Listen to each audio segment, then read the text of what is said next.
Guys, if you like creepy stories, don't forget to subscribe and share this video with your friends and family. Also, let me know where you're watching from in the comments.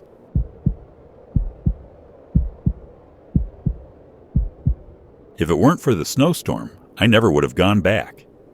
The highway had turned into a frozen nightmare. Sheets of ice coated the road, and the snow fell so thick I could barely see past my headlights. My gas tank was running low, and the thought of getting stranded in the middle of nowhere sent a nervous chill through me. I needed to stop for the night, whether I liked it or not. That's when I saw the flickering neon sign. Pinecrest Motel. Vacancy. I let out a breath I didn't even realize I was holding.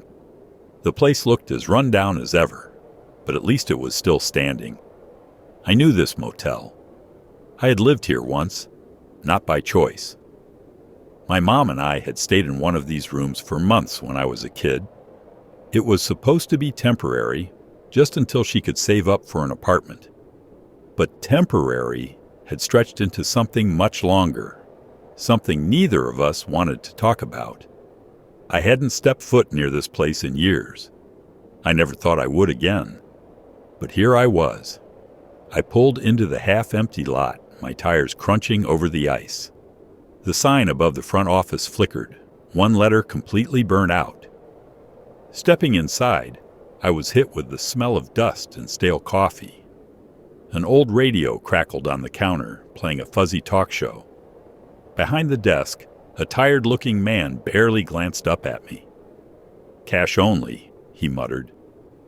I reached into my wallet and pulled out a few bills. He took them without a word and handed me a rusted key. Room 108. The hallway felt exactly like I remembered. Too dim, too quiet. The carpet was worn down, the wallpaper peeling at the corners. Every step I took felt heavier, like the past was pressing down on me, whispering that I never should have come back. I turned the key, pushed open the door, and froze. Nothing had changed. The same yellowed walls. The same stiff mattress with its ugly mustard-colored bedspread. The same nightstand, scuffed and dented. It was like time had stopped in this room, trapping it in the past. But there was something new. A small wooden box sat on the nightstand. I hesitated. It looked old, the wood worn smooth, like it had been handled often. My stomach twisted with unease. I didn't leave this here. So why was it waiting for me? Slowly, I lifted the lid. Inside, a stack of photographs. I pulled one out, and my breath caught in my throat. It was me. I flipped through them, my hands shaking. There I was, sitting at the diner with my mom, walking home from school, standing outside the grocery store. Some were years old, but others were recent. Too recent. The last one had a date written in the corner. 4 days ago. I clenched my jaw, my heart hammering. Someone had been watching me, following me, keeping track of me long after I had left this place behind. Swallowing hard, I reached into the box again and felt a folded piece of paper at the bottom. My fingers trembled as I opened it. I knew you'd come back. The air in the room suddenly felt too thick, too heavy. The walls felt like they were closing in. I swallowed, my ears straining against the silence.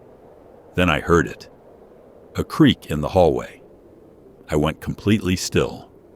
It was faint. Just the softest shift of weight against the old floorboards. But I knew I wasn't imagining it. Someone was standing outside my door. The doorknob rattled. I took a shaky step back, my heart slamming against my ribs. My eyes darted to the dresser, where an old rusted lamp sat. If the door opened, I would swing. I had to. A knock. Slow. Deliberate. I clenched my jaw, my hands gripping the lamp so tightly my knuckles turned white. Another knock. Then silence.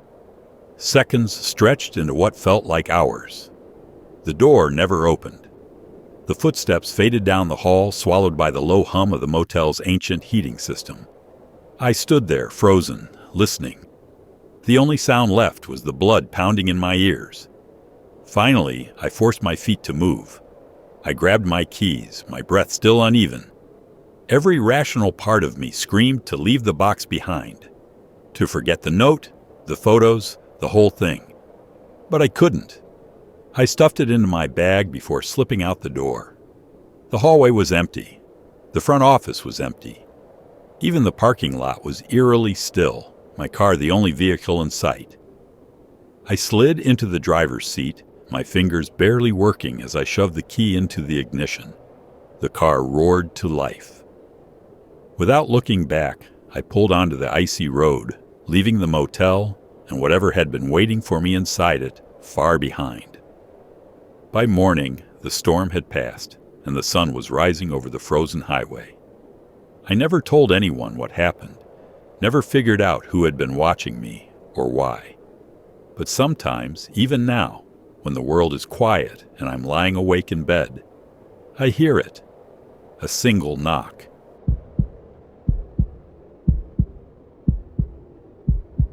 It was the dead of winter, the kind that made the air sharp enough to cut and the snow outside thick enough to trap you indoors.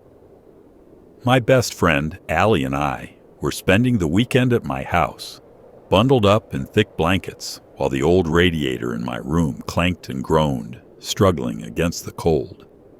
We had always been obsessed with ghosts, paranormal stories, haunted places, and the idea that something could be lurking just out of sight thrilled us. That night, boredom got the best of us, and we decided to do what we always did when we wanted a thrill: go ghost hunting. But this time, we would investigate my basement. The house was old, built long before central heating was a thing. The basement was the coldest part, the air always damp and stale, like it had been trapped there for years. It had 3 sections: a cluttered storage room at the bottom of the stairs, a laundry room further in, and at the very back, a small windowless room no one ever used. It always felt wrong, like the kind of place you instinctively avoid. We grabbed my dad's old flip phone to record audio and borrowed his touchscreen to take video. This was our first time using a camera, and we were convinced we'd catch something. Wrapped in our thick socks and sweaters, we crept down the creaky stairs, our breath visible in the freezing air. The second we reached the bottom, the temperature felt even colder, almost unnaturally so. Allie shivered beside me. "Ask it something," she whispered, holding up the phone. I cleared my throat. "Is anyone here?" Silence. "Can you give us a sign?" Allie asked, braver than me. Nothing. We stayed there for a while, asking more questions, but eventually the silence became unbearable. Our excitement faded into disappointment. Just as we were about to leave, I felt something, a shift in the air, a pressure against my ears like the basement itself was listening. "We should go," I muttered. We ran upstairs, breathless, eager to review the footage in my warm bedroom. At first, it was just as we remembered, just us talking, our footsteps echoing. No strange noises, no movement. We sighed, already feeling silly for expecting something real. But then, as we rewound the video to check again, the atmosphere in the room changed. I don't know how to describe it, just a deep sinking feeling in my stomach, like we were about to see something we weren't supposed to. And then we did.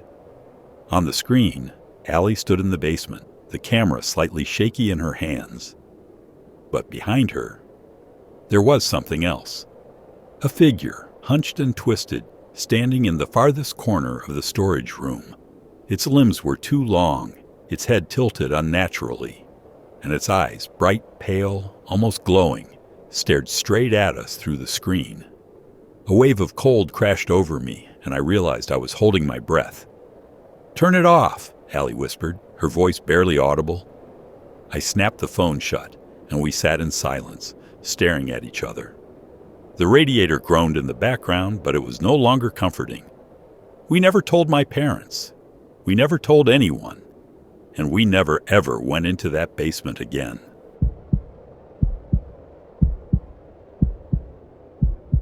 I was 11 when my cousin Yara and I decided to break into the forbidden wing of our boarding school.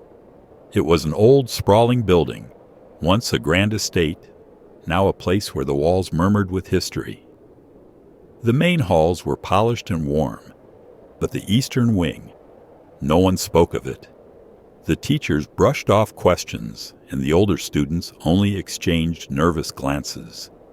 The few times I'd passed by, the corridor leading to it had been sealed off with a heavy iron latch, its wood worn and bruised with time. But that winter, Yara found a way in. She dragged me to the dimly lit library during study hour, her dark eyes glinting with excitement. "The servants' passage," she whispered, unfolding a yellowed page she had stolen from the archives. "It connects to the east wing. We can sneak in tonight." I hesitated. There were rumors, of course, about the girl who had vanished decades ago, about the footsteps some students swore they heard when walking past the locked doors. But I couldn't let Yara think I was scared. So that night, wrapped in layers to fight the biting cold, we snuck out of our dormitory. The school was silent except for the faint whistle of the wind. Yara led the way, slipping through the narrow gap behind a forgotten bookshelf. Dust filled the air as we descended the hidden stone staircase, deeper into the heart of the school. The passage was suffocatingly dark, our flashlights barely cutting through the gloom. The walls were damp, the scent of old wood and mildew thick around us. And then, just as Yara had predicted, we reached a door. It was tall, ancient, carved with swirling patterns that had long since faded. With a deep breath, she pushed it open. The air inside was different, stagnant, waiting.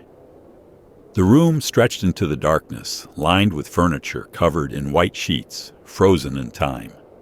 A thick layer of dust coated the floor, except for a single, unmistakable path of footprints leading toward the far corner. I swallowed. Someone's been here. Yara, ever fearless, followed the trail. The footprints ended at a vanity table, its once grand mirror cracked in spiderweb patterns. And on its surface, something lay untouched by dust. A porcelain doll. Its glassy blue eyes stared blankly ahead, its tiny lips curved in an unnatural smile. I hated it instantly. "Look at this," Yara whispered, picking up a note tucked beneath it. The paper was brittle, the handwriting small and uneven. "She sees you." My stomach twisted. "Let's go." But before we could turn back, the door slammed shut. The temperature dropped in an instant. The silence thickened, pressing against my ears. Then, the floor creaked. Not from us, from the other side of the room. I didn't want to look. I really didn't. But my eyes moved anyway. In the broken mirror, just beyond our reflection, something moved. A shape, tall, thin, its head tilting unnaturally. And the worst part, the doll in Yara's hands turned its head. I grabbed her wrist and ran. We scrambled toward the door, yanking, pulling. It wouldn't budge. Behind us, the mirror shattered, shards clattering to the ground. The sound rang in my ears as the air grew thick with whispers, voices layered over one another. Too many to make out.